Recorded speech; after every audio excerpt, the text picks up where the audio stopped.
Profundidad, un placer acompañarles.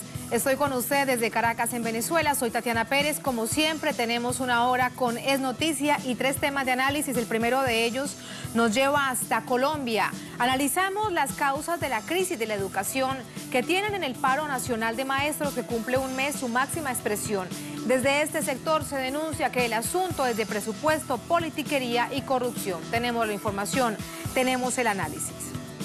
Segundo tema que es noticia, Venezuela y la verdad secuestrada en zonas tomadas por la oposición. El control de la información corre por su cuenta, medios manipulados, mentiras en redes sociales, tenemos el análisis.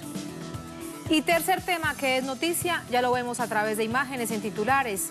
Es noticia Estados Unidos. Los intentos por vincular a Rusia con la elección de Donald Trump como presidente son indetenibles. Este martes, el hombre en la palestra es el fiscal general. ¿Qué hay detrás de todo esto? Vamos a ver el escenario, vamos a ver el análisis. Así inicia Noticia. Bienvenidos, bienvenidas.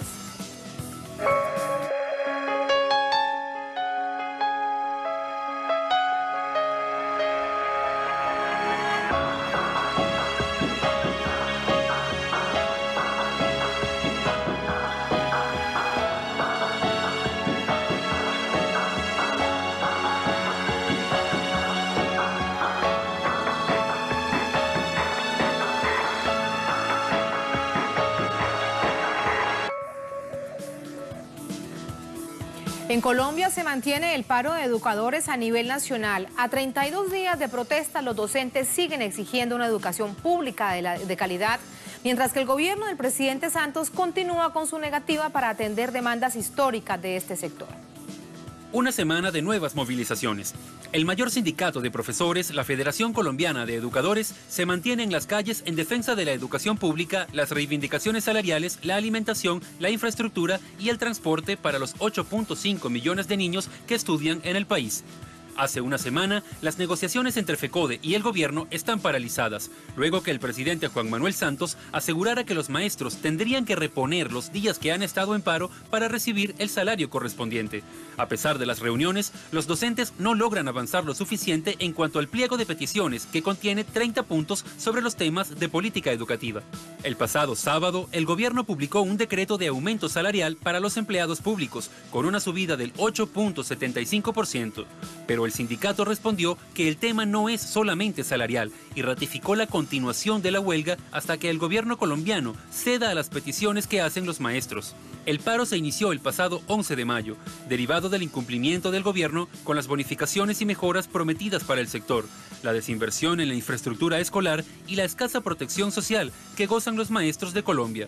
La respuesta del Ejecutivo es que esas peticiones no son viables para este año por la caída de los precios del petróleo. Las exigencias son de tiempo atrás.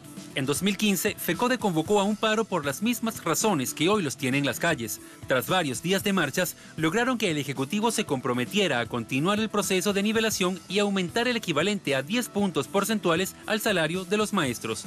El acuerdo fue incumplido. Ahí está esta información, este contexto para pasar de inmediato con el análisis. ¿Qué hay de fondo con respecto a esta crisis estructural de la educación en Colombia?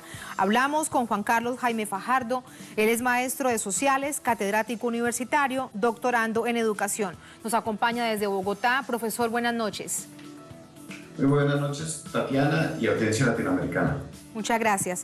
Profesor, usted plantea que uno de los problemas más graves que tiene en este momento la educación colombiana es la deuda externa. ¿Qué implica esta deuda externa para el presupuesto de la educación, por ejemplo, en este 2017? Cierto, buena audiencia.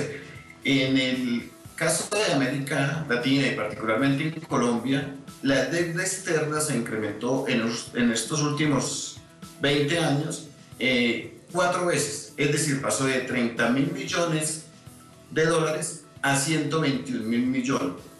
¿Esto qué implica? Que del presupuesto nacional, por ejemplo, en este año, 52 billones se dedicaron a lo que se conoce como el servicio de la deuda.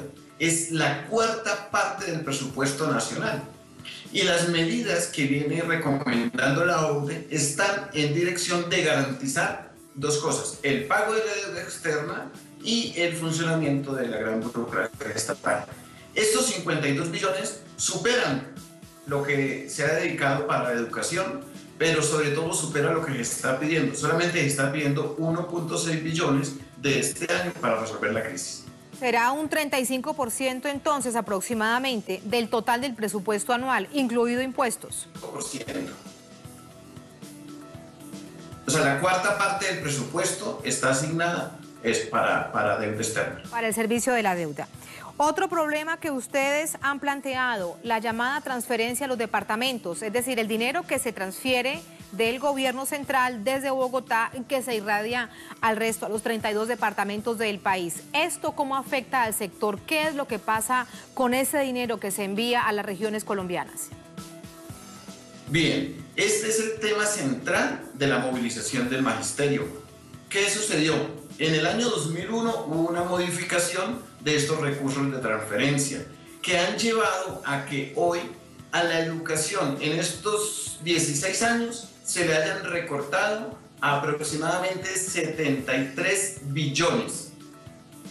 Hoy hay un déficit de 630.000 millones de pesos en la educación y para el año entrante se prevé el doble. Entonces, estas transferencias que buscaron recortar la inversión social por recomendaciones de las políticas de ajuste del Fondo Monetario Internacional, pues han creado una crisis, incluso en el sector social, que al sector social le quitaron 138 millones de pesos. Entonces, esto tiene prácticamente la educación pública en Colombia sin dinero. Y aún así, pretenden desarrollar políticas que están en coherencia con la OCDE, que ya ahora les explicaré ese punto. Pero lo central, sí, las transferencias a los municipios han reducido notoriamente. Y una cosa que va unida a todo esto tiene que ver entonces con la contratación a privados para ese llamado programa de fortalecimiento de la educación pública. ¿Es así? Vamos revisándolo paso a paso para tratar de entender dónde está ese problema estructural de la educación en Colombia. Eso, entonces, además, Tatiana, además de que no hay plata para la educación por la reforma a las transferencias, la poca plata que hay se ha desviado a lo privado. Por ejemplo, el programa Serpilo Paga, que es caso de la educación pública superior, ese dinero ha llevado a que este año se propongan 434.000 millones de lo público a las universidades privadas. Pero en el caso concreto del Ministerio de Educación Nacional para la construcción de aulas, se han transferido incluso recursos a empresas relacionadas con Odebrecht. El año pasado se transfirieron 465.000 millones de pesos y lo mismo las nóminas paralelas que están siendo investigadas por la Procuraduría. Mientras un maestro se gana 1.500.000, en estas nóminas paralelas de tecnócratas neoliberales, aproximadamente 6 o 7 millones de pesos mensuales. Es decir, profesor, permítame, nos detenemos en este punto. ¿Y quiénes están incluidos en estas llamadas nóminas paralelas? Para contarle a nuestra audiencia en América Latina y en el mundo. En Colombia se conoce nómina paralela, no es la nómina oficial, sino que es una nómina que está por aparte, de la que no se conoce realmente su funcionamiento ni cómo ingresa el dinero, pero es una nómina que realmente existe. Así que, con esa explicación, la pregunta es, ¿quiénes hacen parte de esa nómina paralela? Bueno, en Colombia es una práctica de los diferentes gobiernos, pero que consiste en pagar primero favores políticos a parlamentarios o amigos de los partidos que están en el poder y que en este caso nombran tecnócratas que tienen toda la política neoliberal y están orientando la educación. Hoy en el Ministerio de Educación no hay maestros que le estén dirigiendo, sino, repito, son funcionarios que por pagar favores, pero además con una visión bastante mercantil de la educación. Y en medio de todo ello, ¿qué pasa? ¿Cuál es el estado de las aulas, de la infraestructura? ¿Qué pasa con la necesidad de tener más escuelas, más colegios públicos, más universidades públicas? ¿Qué pasa con ese plan? Bien, mire, hay una situación compleja en el caso de la educación básica y media, que aquí la llamamos bachillerato. Hay 1,5 millones de estudiantes por fuera del sistema público. Hay 8,5 millones actualmente en el sistema. Esos 8,5 millones están en hacinamiento. Hoy tenemos cursos con 44, hasta con 50 estudiantes por aula y eso afecta el progreso pedagógico. Pero aún más, en las regiones, en la zona rural, se están cerrando escuelas porque quieren aplicar un parámetro de tener 30 o 40 estudiantes por aula y tú sabes que en la zona rural pues hay menos estudiantes. Entonces están dejando a la población sin escuelas, solamente sin maestros. Entonces, esto ha generado una crisis. La media internacional, profesor, la media internacional por aula, ¿cuánto es de estudiantes por aula? Las recomendaciones están básicamente en 25 estudiantes por aula, ¿sí? Y aquí nos colocan de ejemplo casos como los de Finlandia, que están en ese número, ¿sí? Pero quieren aplicar la receta de Finlandia con unas condiciones totalmente diferentes. Diana, me gustaría profundizar en un aspecto. En esas condiciones precarias, quiere imponerse una recomendación de la OCDE que, en mi opinión, precariza la educación. ¿Cuál es? Que los maestros tenemos que dedicarnos a generar competencias laborales. Ellos lo llaman generar valores agregados al proceso productivo en función de la inversión extranjera. Y esto está recortando los énfasis, por ejemplo, en deportes, en artes, en sociales, en filosofía, y solamente están enfatizando en las áreas que la OCDE considera. Y esto está afectando la autonomía de las instituciones y nos está llevando a una estandarización y nos están midiendo con un índice sintético que busca que ese objetivo, que ellos lo cuantificaron incluso en productividad, ellos dicen vamos a sacarle a la reforma educativa 94 billones en una década, está afectando también la condición institucional, porque está afectando nuestra autonomía y está generando unas reformas como la jornada única, ¿sí? Que también lo estamos rechazando. Profesor, ¿por qué cree usted que el presidente Santos tiene toda esta intención, incluso desde el primer mandato como jefe de Estado,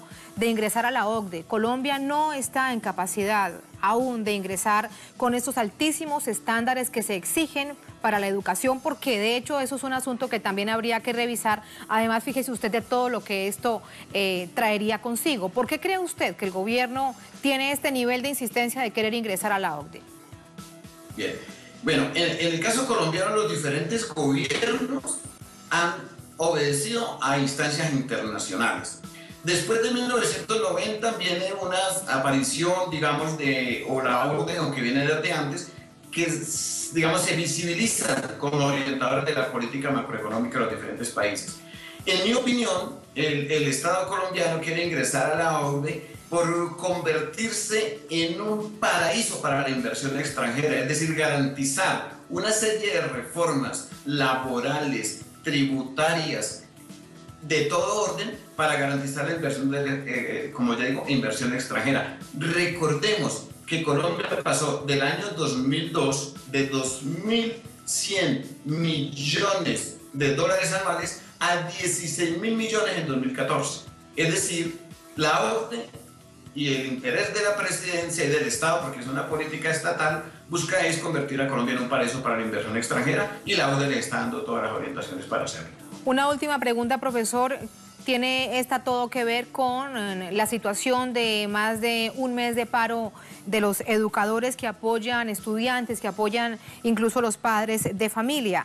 Dicen desde el Ministerio de Educación que hay un mediador del Ministerio de Trabajo solicitado por el Ministerio de Educación, pero cuando estamos revisando cuál es la agenda, hablan solamente de la negociación salarial. ¿Qué dice FECODE? ¿Qué dicen ustedes?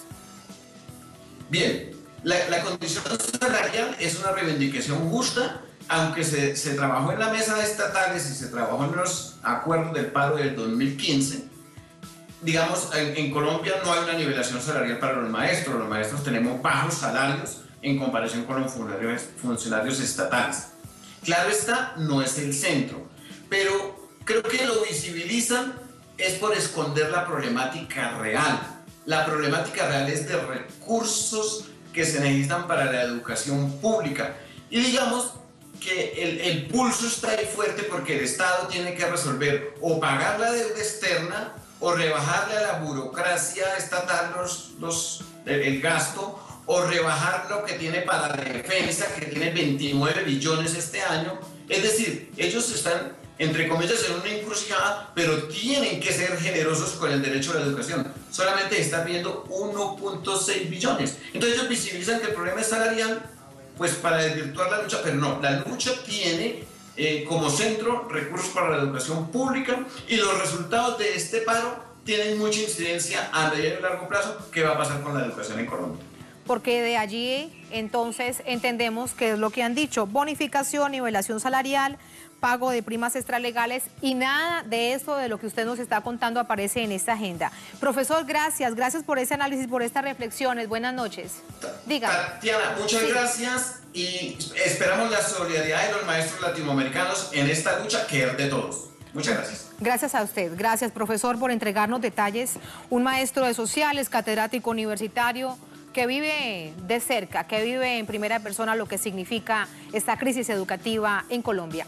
Bien, así nos vamos a una pausa, la primera en esta emisión de Es Noticia.